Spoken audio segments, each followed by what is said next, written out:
Hello বন্ধুরা, কেমন আছেন সবাই? আশা করি সবাই ভালো আছেন। আমাদের আজকের গল্প তোমাতে আমি, রাইটার পিয়া, পর্ব 30। গল্পটি ভালো লাগলে অবশ্যই লাইক, কমেন্ট, শেয়ার করবেন।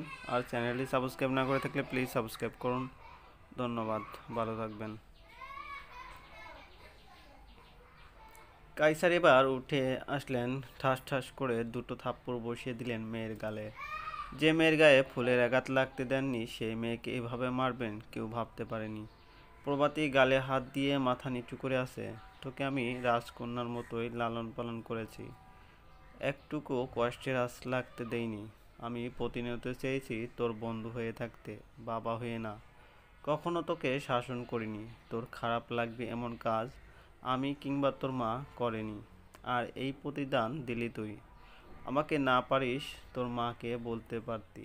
আজ বিয়ে বাড়িতে এতটা অপমান সহ্য করতে হতো না আমায়।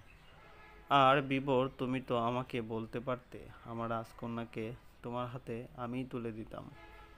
আজ থেকে আমার কোনো মেয়ে নেই, মরে গেছে আমার মেয়ে। বাবা প্লিজ, আমার কথা শোনো। কাইসার আর কিছুই শুনলেন না। রিক্তাকে নিয়ে রুমে গিয়ে দরজা বন্ধ করে দিলেন। আকাশের মা বাবাও উঠে চলে গেলেন।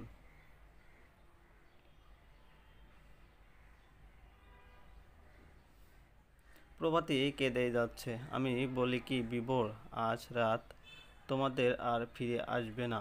আমি আজকের জন্য একটা হোটেলে রুম বুক করে রেখেছিলাম। তোমরা ওইখানে আজ রাত থাকো। আমি মা মামির সাথে কথা বলে কাল তোমাদের ফিরিয়ে আনবো। আমি কোথাও যাব না। মা বাবা আমায় ক্ষমা না করলে আমি এই বাড়ি থেকে বাইরে পা রাখবো না। পাগলামি করিস না। শোন, তুই থাকলে মামা দরজা খুলবেন না। তুই চলে যাওয়ার পর আমি ওনাদের বুঝাবো। আমার উপর তোর কি ভরসা নেই? প্রভাতী আর কিছু বলল না। বিবর, আমার ড্রাইভার তোমাদের দিয়ে আসবে। তুমি 2 দিনের ছুটি নিয়ে নাও। আমি 4 দিনের ছুটি আগেই নিয়েছিলাম প্রভাতীর বিয়ের পর নিজেকে গুছিয়ে নেওয়ার জন্য। তাহলে তো ভালোই হলো। এবার তোমরা যাও, আমি গিয়ে ফ্রেশ হব। ড্রাইভার দিয়ে আসবে, তোমাদের আমি ফোন করে দেব, কোনো অসুবিধা হবে না। বিবর প্রভাতের হাত ধরে নিয়ে যাচ্ছে, আর প্রভাতী পিছন ফিরে বারবার মা বাবার রুমের দিকেই তাকাচ্ছে। আকাশ তাকিয়ে আছে বিবর আর প্রভাতের হাতের দিকে। ওরা দরজার বাইরে যেতে আকাশ নিজের রুমে চলে গেল। দরজা আটকিয়ে দিয়ে লম্বা শাওয়ার নিল। দরজা ধাক্কানো শুনে আকাশ উঠে দরজা খুলে দিল। মামা, আপনি কেন করলি বাবা তুই এসব? নিজের ভালোবাসাকে কেউ এভাবে বিসর্জন দেয়? মামা, ভালোবাসি বলেই তো চাইছি ও সুখে থাকুক। নিজের সুখের জন্য ওর সুখ কেড়ে নিতে পারিনি মামা। তুই এত ভালো কেন? আকাশকে বুকে জড়িয়ে ধরলেন কাইসার সাহেব। আকাশ বাচ্চাদের মতোই কেঁদে উঠল। আমি কি করে সামলাবো নিজেকে? প্রভাতীকে আমি খুব ভালোবাসি মামা। কাইসার সাহেব কাঁদছেন। গাড়ি চলছে তো চলছে, প্রায় আধা ঘন্টা হয়ে গেল। পিচ্ছি, তোমার আকাশ সাহেব কি আমাদের কিডন্যাপ করাচ্ছেন নাকি কোথায় পাঠাচ্ছেন বলো তো? প্রভাতী কথা বলছে না।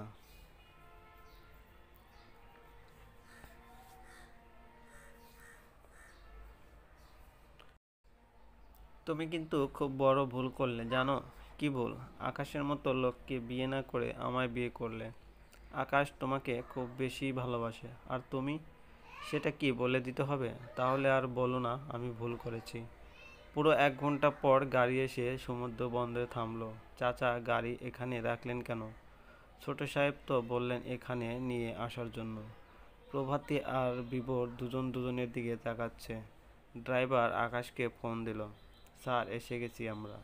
সমস্যা নেই, থাকো। কয়েকজন লোক এসে ওদের নিয়ে যাবে।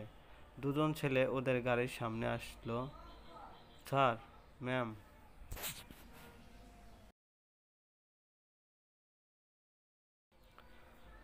চলুন আমাদের সাথে। বিভোর প্রভাতী বুঝতে পারছে না কি হচ্ছে। তা ও ওই লোকের সাথে গেল। ওরা সাজানো একটা লঞ্চের সামনে নিয়ে গেল ওদের। স্যার আসুন ম্যামকে নিয়ে। কোথায়? লঞ্চ আজকের রাতে আপনাদের জন্য বুকিং করা হয়েছে। বিবর প্রভাতের হাত ধরে টেনে তুলে লঞ্চে। ফুলের পাপড়ি বৃষ্টি হচ্ছে ওদের উপর, ফুলগুলো ঝরে পড়ছে। ঘড়িতে তখন রাত 10টা।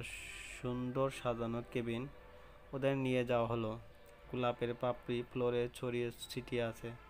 কেবিনের ফ্লোরে ফোম দিয়ে বাসর সাজানো, ঠিক যেন স্বপ্নের মতোই লাগছে চারদিক। প্রভাতী চোখ তুলিয়ে নেয়। লোকগুলো চলে গেল। রুমের কর্নারে ছোট্ট একটা বক্স রাখা, টেবিলে এক গ্লাস দুধ, সাথে মিষ্টি। বিভোর দরজা আটকে দেয়। লঞ্চ বিকট শব্দ করে চলতে শুরু করে। বিভোর প্রভাতী একদম মুখোমুখি দাঁড়ায়। প্রভাতী বিভোরকে সালাম করে উঠে দাঁড়ায়। পিচ্চি, আমার খুব অস্বস্তি হচ্ছে। কেন, এসব কি ভালো লাগছে? না, লাগছে না, সত্যি লাগছে না। আমার মনে হচ্ছে আমি আকাশ সাহেবের সব কিছু ছিনিয়ে নিচ্ছি। পাগল ছেলেটা তোমার জন্য কত প্ল্যান করে রেখেছিল, আমি সব কিছু নষ্ট করে দিলাম। জন্ম, মৃত্যু, বিয়ে, এই তিনটে জিনিস আল্লাহর হুকুম ছাড়া হয় না। আমি তোমার ভাগ্যের লেখা, তাই এত কিছুর পর তোমাতেই আমি, তাও আর কথা না। টেবিলে রাখা দুধের গ্লাস এনে দিল বিভোরের হাতে। বিভোর এক চুমুক খেয়ে প্রভাতীকে খাইয়ে দিল। তোমাকে না পেলে আমি মরেই যেতাম। প্রভাতী বিভোরের ঠোঁটে হাত রাখে। বিভোর প্রভাতীর হাত ধরে নিজের হাতে মুষ্টিবদ্ধ করে। প্রভাতী লজ্জা পাচ্ছে। বিভোর প্রভাতীর হাত নিজের বুকের মধ্যে রাখে। পিচ্চি, শক্ত করে চাপ দিয়ে ধরো হাত। শুনতে পাচ্ছ আমার বুকে ধুক পুক করছে? চোখ বন্ধ করে ফিল করে। প্রভাতী চোখ বন্ধ করে নেয়। ধীরে ধীরে বিভোর প্রভাতীর বন্ধ চোখে চুমু দিল। প্রভাতী কেঁপে উঠে। এক হাত দিয়ে প্রভাতীর হাত শক্ত করে মুঠো করে, অন্য হাত দিয়ে প্রভাতীর কোমর জড়িয়ে নিজের দিকে টেনে আনে।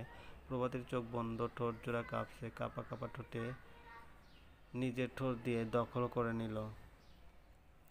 দুটি হাত শক্ত করে ধরে রাখে। প্রভাতীর শ্বাস বন্ধ হয়ে যাচ্ছে। তখনই বিভোর প্রভাতীর ঠোঁট ছেড়ে দিল। প্রভাতী লজ্জা পেয়ে পিছন ফিরে যায়। বিভোর পিছন থেকে প্রভাতীকে জড়িয়ে ধরে।